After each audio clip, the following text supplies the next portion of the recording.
Hola, hola, hola. Vous êtes où, vous êtes où, vous êtes où? Bon, ben, pendant, vous savez, comme d'habitude, pendant que les gens se joignent à nous, je vais procéder à quelques invitations afin d'avoir plus de monde parce que plus on est de fous, plus on rit. Comment ça va? Bonsoir à ceux qui sont connectés. Partagez le live. Partagez le live. On a du bon contenu aujourd'hui. Il faut partager hein, parce qu'on ne sait jamais qui vous pouvez aider lorsque vous partagez un de mes lives. Il y a beaucoup de contenu important pour des entrepreneurs, pour des gens qui veulent partir des projets, pour des gestionnaires, pour des travailleurs. Donc, il y a beaucoup, beaucoup, beaucoup de contenu. Donc, n'hésitez pas à partager parce que vous ne savez jamais à qui ça peut servir. Peut-être que ça ne vous servira pas à vous, mais à quelqu'un de votre réseau, j'en suis persuadée. Alors, comment vous allez? Si vous allez bien, faites-moi un petit like, faites-moi un petit cœur, écrivez-moi ça va bien.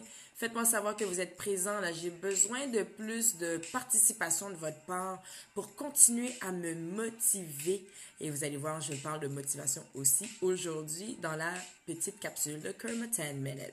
Alors, partagez, répondez à mes petites questions, faites de l'interaction avec moi, ça va me faire plaisir, plaisir, plaisir. Donc, à ce moment, j'arrête les invitations. Oh, deux, trois petites personnes de plus, ici et là. Oh, c'est...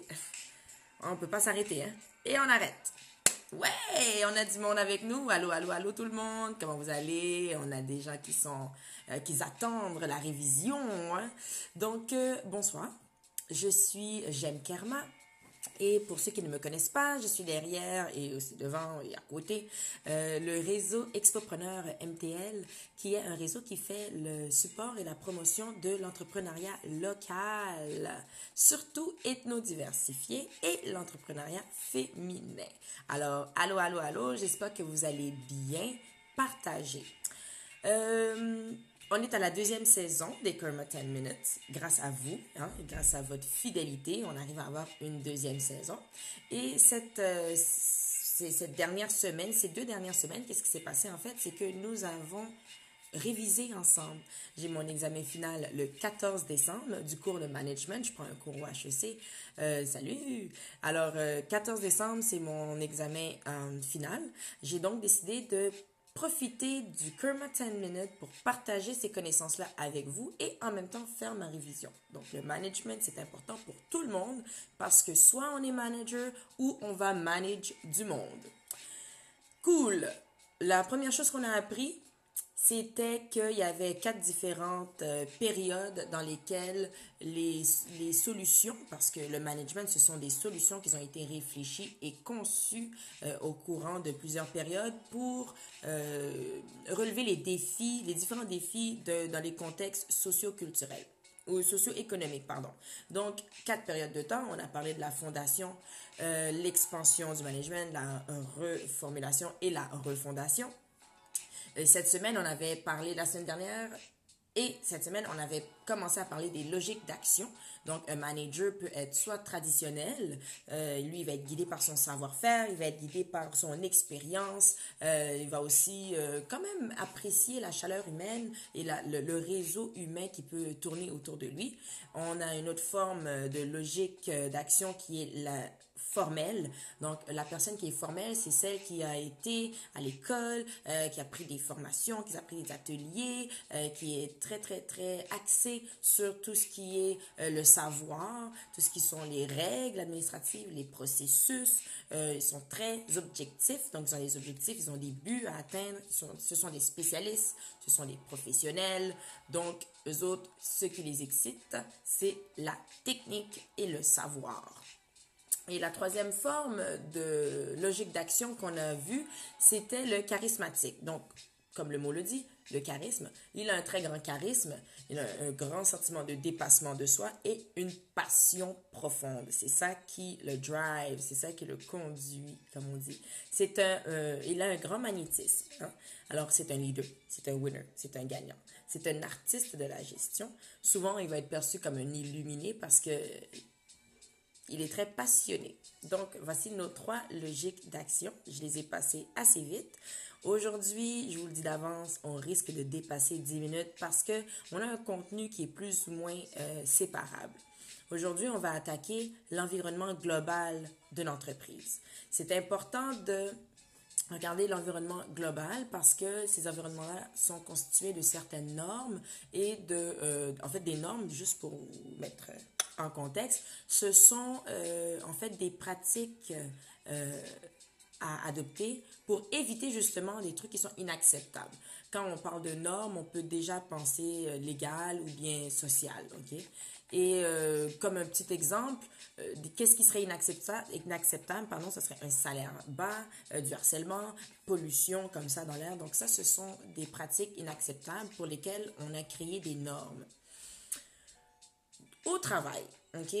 Donc, lié au travail, on a des facteurs de base. Donc, on parle de normes légales. Et quand on parle de normes légales, on parle encore du travail. J'ai bégayé, du travail. Donc, on parle des lois qui doivent être respectées par l'organisation.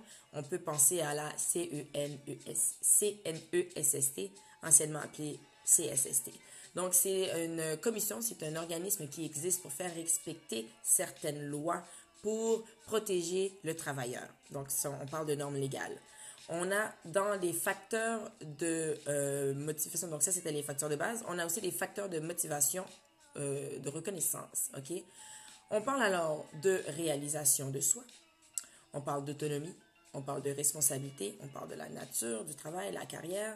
Donc, qu'est-ce qui s'est passé? C'est qu'on se rend compte que le lieu de travail, c'est pas juste du travail, viens faire tes tâches et puis après ça, tu pars. On y est presque 8 heures par jour, des fois plus. On a intérêt à avoir des normes afin d'avoir des pratiques acceptables. Donc, le travail doit être motivant.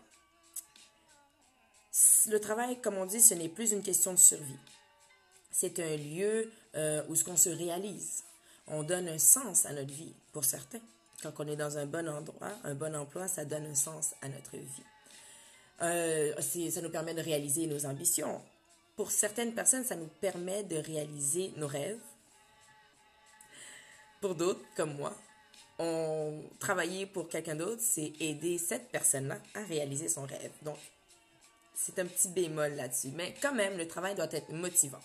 Le travail doit être collaboratif. Donc, par collaboratif, c'est que le travail individuel laisse sa place au travail collaboratif. Donc, la coopération, la collaboration, le partage et la décentralisation des connaissances et du pouvoir aussi. Donc, ce n'est pas toujours les mêmes personnes qui ont le pouvoir et qui n'ont pas les mêmes pouvoirs. Travail collaboratif, c'est une histoire d'adaptation. Donc, l'organisation, l'entreprise, les gestionnaires doivent constamment s'adapter aux changements qui arrivent très vite. Puis quand on parle de changement, on parle de changement de l'environnement. Donc, le travail de collaboration, donc le travail collaboratif, c'est souvent permis grâce à la technologie d'information. Cette technologie d'information aide les organisations à innover dans leur gestion. Le travail doit être créatif, donc tout ce qui est processus rigoureux laisse place à la conciliation de forces créatives et des enjeux de performance. Donc il faut être créatif et il faut aussi être performant. Comment on fait? Plusieurs manières.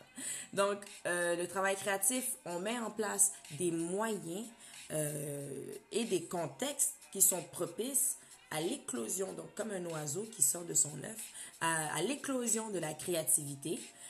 En faisant cela, on incorpore le travail de collaboration et le travail motivant. On se rappelle les 2 premiers qu'on a parlé tout à l'heure. Le travail créatif, c'est très bien, hein? C'est favoriser la liberté des employés. Donc, ils sont un peu plus libres de penser, de créer. Et c'est aussi instaurer un beau climat de confiance. On fait confiance aux employés et on les laisse être créatifs. Quoi de mieux? Quoi de mieux, dit-on? Il y a toujours mieux. Il n'y a pas seulement des normes au niveau du travail. Il y a aussi des normes au niveau des interactions. Les interactions, on parle de moi qui est en train de vous parler en ce moment, mais même au travail, comment je parle avec mes collègues et aussi avec mon équipe Expo Team, comme je l'appelle, comment est-ce que je m'adresse et comment est-ce qu'on interagit entre nous dans l'Expo Team. On a certaines normes aussi à respecter. Souvent, les normes ne sont pas écrites, sauf les normes légales. Encore une fois, pour les interactions, les normes légales, eux autres, c'est des balises. Hein. On met des balises pour que les pratiques soient diversifiées.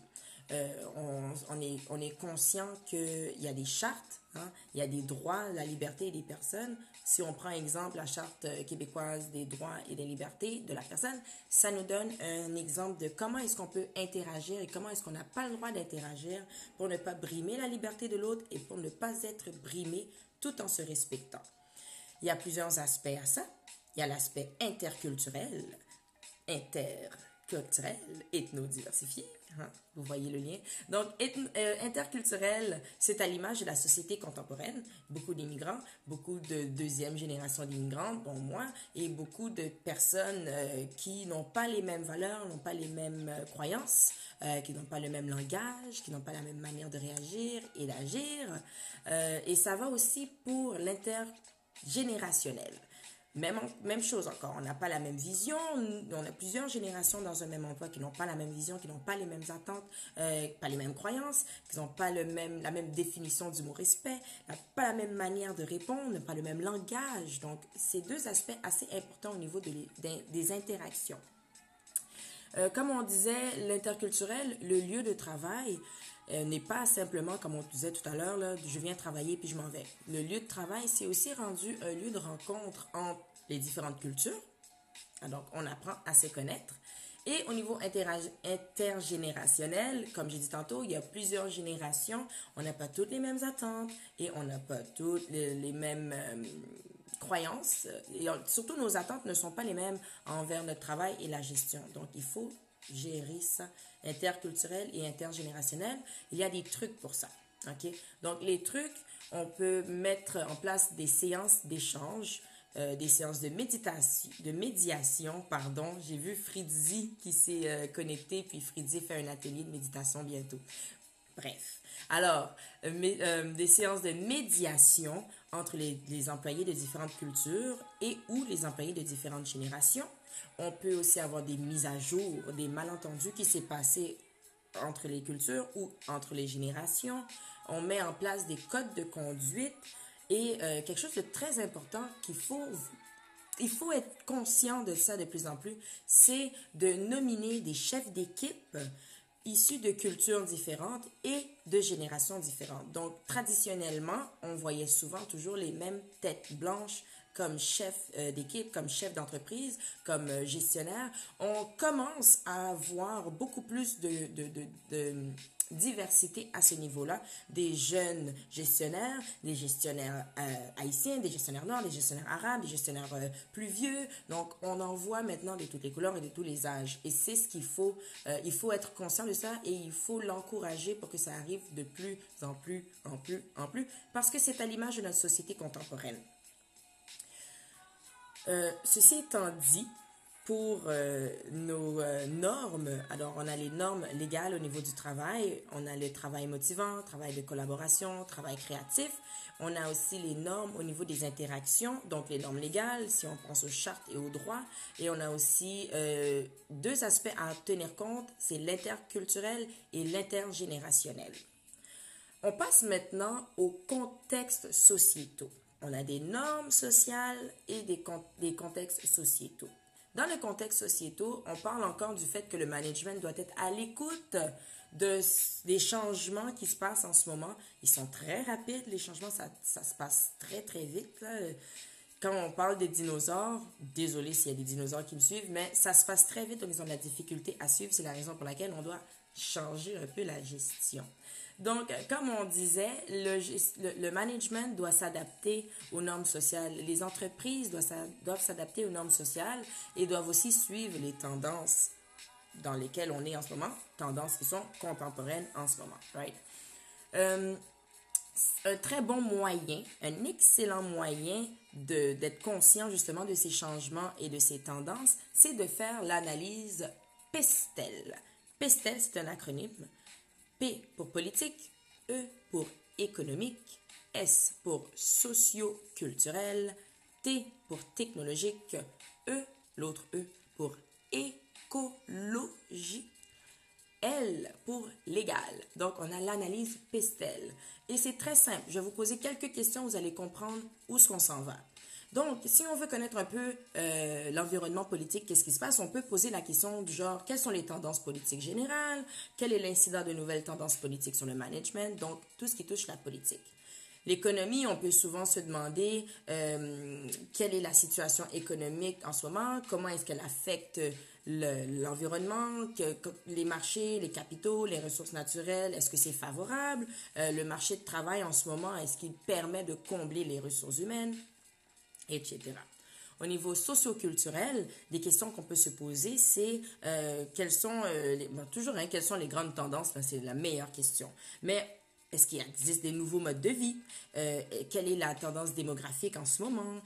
Quelle culture qui est plus dominante lorsque vous travaillez ou quelle culture vous voulez approcher? Au niveau technologique, on se pose des questions aussi sur qu'est-ce qu'il y a eu comme avancement.